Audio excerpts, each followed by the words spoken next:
Hello, everybody, and welcome to the Earth Magic Podcast. This is our episode 3. I am so excited to be hosting this today. Earth Magic is all about sustainability, spirituality, and art, and the need for advocacy within these realms.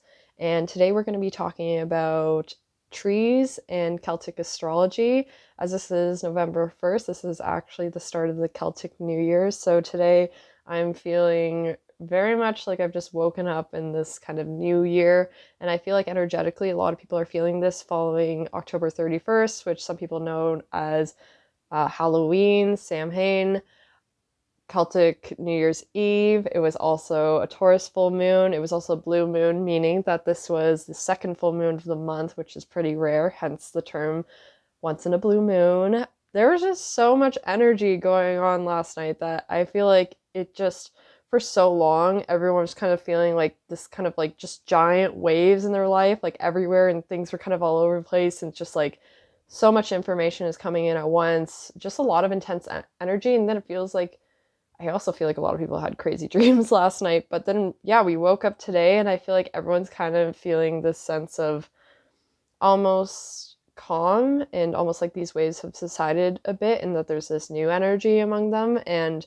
whether you're conscious of it or not, this to me is very symbolic of the literal Celtic New Year that we are stepping into. So I wanted to talk about trees and Celtic astrology because this is kind of what's launched me into finding my very unique spiritual journey, because everyone's experiences around spirituality is very different. And I actually am going to talk about this really briefly, that I feel like there's almost within like the spiritual community, sometimes there feels like there's like an accessibility to being spiritual, meaning that spirituality has come to seem like it's an inaccessible thing unless you buy like XYZ, you buy this product, you buy this reading, or, and I feel like a lot of people, including myself for a long time, I think when I was kind of getting into spirituality, I was like, oh, I have to like buy all this stuff and like go to readers and stuff like that. And, everyone's experiences with spirituality is very unique, right? What makes one person feel spiritual might be different for another. For example, for myself, when I go into nature, like that is like the purest spiritual experience for me. I'm just so in the moment and I can just feel something larger than life. It's more than me just being like a human body functioning. It's just like I feel something bigger within myself, and I connect to like who I am as a person. I connect to the world and like the earth and nature. And I also find my spirituality within trees, within dreams, within so many different factors. And I feel like a lot of people kind of feel lost because of the spiritual market we're in. And I know this probably sounds kind of ironic because I'm someone who's a reader, and that's where I'm going to say that, this is kind of part of the reason why I do my readings by donation, because although I'm not saying this is the right, quote unquote, right way to do readings or offer them, because I think offering readings if someone wants to give a price to readings, that's very fair. That's their time and their energy. Me offering my readings by donation, to me, is so that people can form a better relationship to them and be more open to them without being like, there's this price tag behind it and they don't even know what they're going to get out of it. To me, it makes it more accessible, because also everyone's understanding of money and where they are in their financial journeys is very different, and I want to respect that.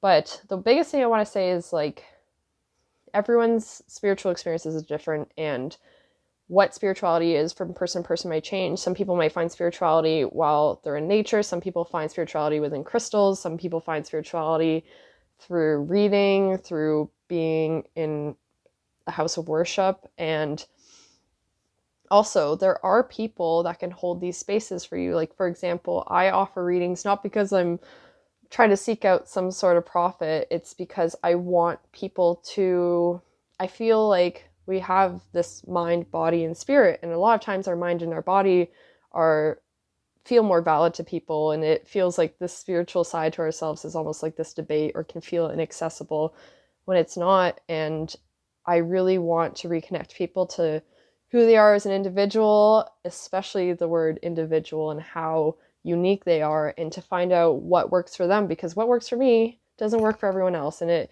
might not necessarily work from person to person. Obviously, you can have things in common with people, but everyone is different, and we all need to learn to love and respect and encourage our unique spiritual journeys that are coming from a place of love and safety and kindness to other people, rather than these illusionary fear-based mentalities that the world is carrying. And we're going to leave that behind in this previous year that is just not serving us any purpose anymore. And I feel like especially this month is going to be very, very much focused on stepping into these new mentalities and really only making room for things out of love and out of mutual respect and kindness for one another, and leaving anything that was fear-based and problematic in the past.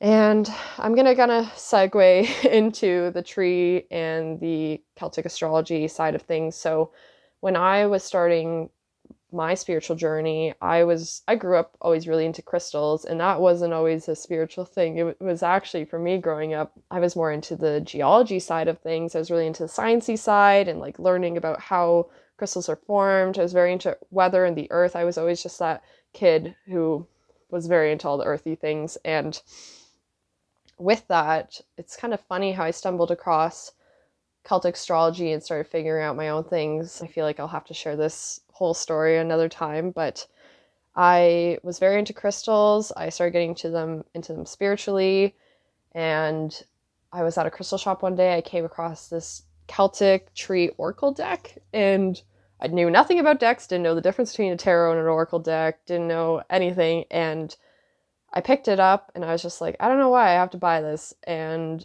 I wasn't a big consumer. The only thing I spent money on was like rocks, so this was kind of a big deal for me. And as I picked it up and I started working with it, everything just made so much more sense to me.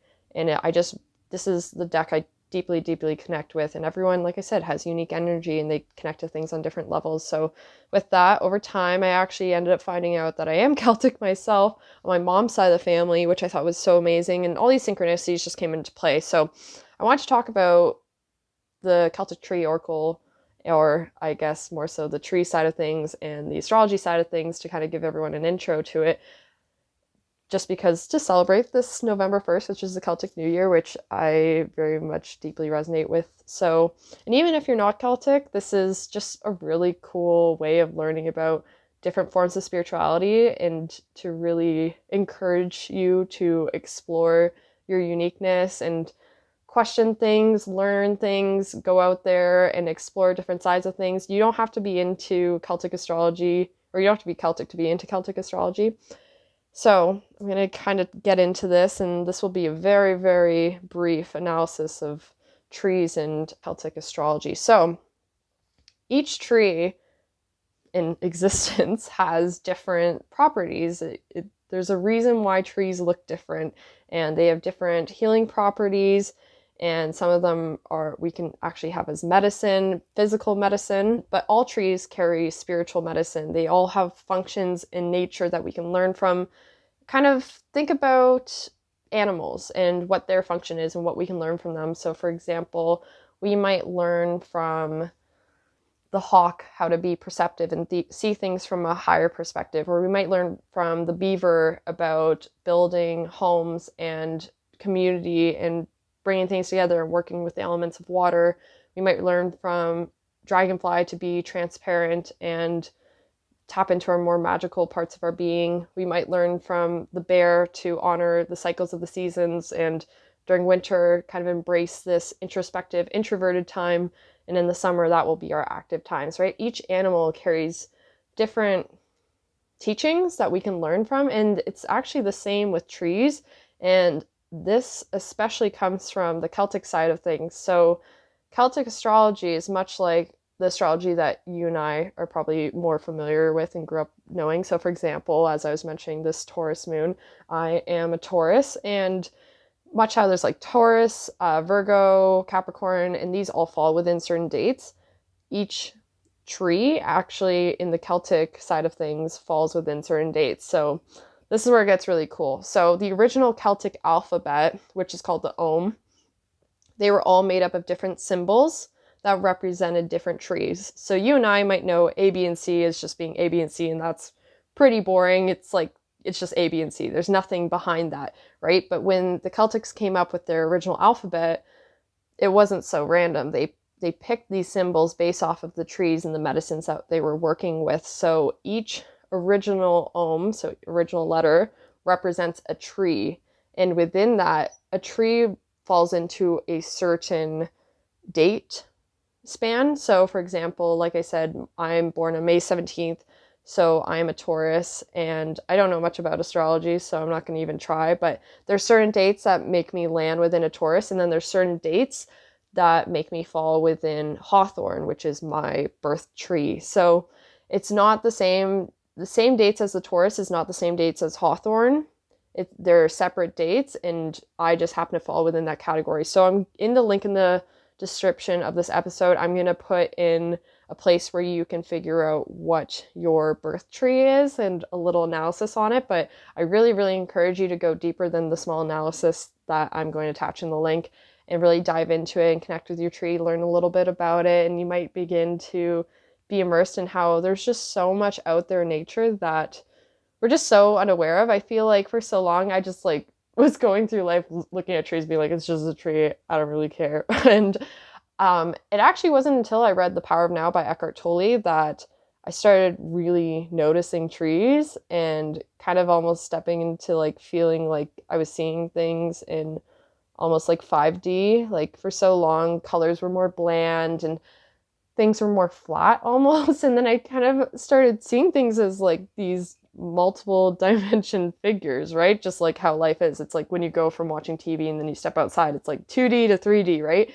And I feel like because I started becoming more engaged with my environment, I started seeing things more in depth. I started noticing the curvature of things and almost just noticing that these objects weren't just this like, it's almost like going from watching TV to stepping into real life, right? I just had this immense shift after reading the book, and then I started getting really into trees, and as I went out in nature and started researching more about trees, their spiritual meanings, their physical meanings, I started noticing the medicines that were all around me. And I feel like when we become more conscious of these things, we actually begin to embrace more of our individual spiritual needs. Because, for example, one of the typical herbs or plants that a lot of people work with is sage and Palo Santo.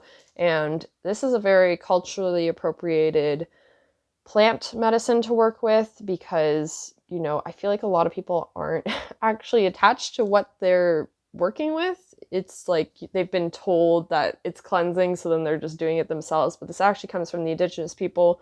And now we're at a point where we're over consuming it. A lot of just white people especially are mass producing it, and it's become endangered, and it's just not appropriate. And I feel like I can do a whole separate episode on that another day. And if you're interested in learning more about this, I will attach a link in the episode description so you can learn a little bit more about it and why it's really important for us to find alternative plant medicines. But connecting to trees is one way that you can actually begin to learn about plant medicines that aren't just bought from some kind of weird Sephora or shop or something like that. I can't even begin to make this list of the places that sell Palo Santo and white sage. And, you know, if you're buying it ethically from an indigenous person or you're gifted it by an indigenous person, I feel like in those cases it can be okay. I have been gifted it before, and I'm not perfect. I definitely bought it for a long time, and then I learned about what was happening with it being endangered. And honestly, this was very early into my spiritual journey, and I'm definitely owning the fact that I messed up. Like, I used it for a little bit, and I never truly connected to it like I do with my medicines now, because now that I got more into trees, I would be walking and I'd see a tree and be like, that's so cool, and I'd look at its leaves and I would look it up, find out what kind of tree it is. So for example, there's a lot of birch trees, and there's also a lot of cedar trees, and cedar trees are the tree of life, and they're actually very, very cleansing without even lighting smoke. So for example, if you have pets in your home or family, or you don't like the sense of smoke, if you actually just gather some cedar and put it over your door or keep it in your room, that's very protective in itself, and you can burn it. but you don't have to. And that's one example of how you can actually reconnect and learn about the medicines that are all around you and gather it yourself and use it yourself. Yes, it's really amazing. Like, I totally encourage you to go support local small businesses, especially Indigenous businesses, and purchase plant medicines from there. But also there's something so powerful in the whole idea of plant medicine is to be connecting with the land and the medicines that are all around us. There is literally medicine all around you. Within every plant, within every tree, look up their properties and you'll begin to learn and become so immersed in this world. And this kind of led me to the spiritual side of trees and also learning more about the physical side of trees and how holistic they are as beings and how holistic we are as beings. You know, we have our mental side, our emotional side, our physical side, and our spiritual side, and trees have physical medicines. For example, a willow tree actually has the compound that is where aspirin's inspired from. Willow bark can be used, and this is not a medical recommendation. Definitely do your own research and consult a doctor before you do so, but willow is known for helping heal extreme aches and pains, especially for like people who experience back pain, for example, headaches. And that can be interpreted, that physical quality can be interpreted to a spiritual side.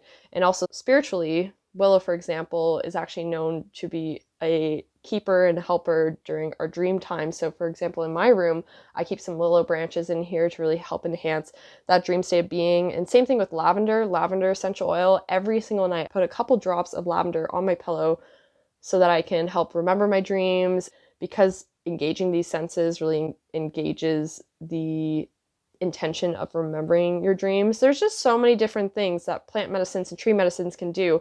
And so I really wanted to encourage people to start looking into the trees that are surrounding them, look into the plants that are surrounding them.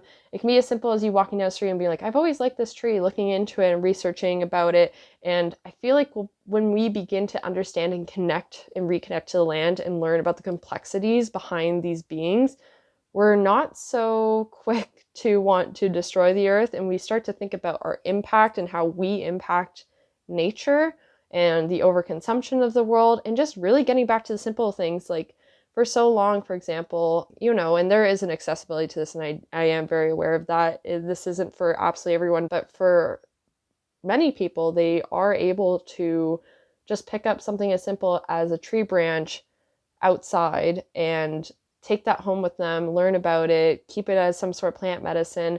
And, you know, if you go around my house, there's just so much plant medicine. There's ginkgo leaves that I collect, there's birch leaves, there's cedar that I use to cleanse my decks, and I just keep under my decks after I use them. And there's just so many different properties. And now this is kind of I'm going to segue into the Celtic astrology side of things. So the Celtic people were very, very connected with the trees and their medicine that they offered them physically, and thus they inhabited more spiritual beings to them. When you have, let's say, lavender as tea, are you aware of the concept of that being a literal plant that grows and allows us to feel calm through ingesting it, but it also carries that spiritual quality? Like, there's something, whether you think of spirituality as photosynthesis or if you think of it as the magic behind lavender, there's something that makes a plant the type of plant that it is, whether you view that as both the compounds that form it and the conditions it has to grow in, and or viewing it as, you know, the literal magic that is to be able to take in that medicine, whether it be through ingesting or just being around it. That's such a miracle in itself. And I feel like as we reconnect to that, we can learn so much about our own unique spiritual journeys, about the complexities surrounding us. And I feel like this is a big thing within mushroom medicine, especially because mushrooms are really known to be able to kind of bring us outside of these conscious thoughts that are maybe kind of limited and allow us to see something beyond what our daily perception usually is. And mushroom medicine is especially known for connecting you to something a little bit larger than life and something bigger, and just being able to see outside this box you've been confined to within your daily perceptions.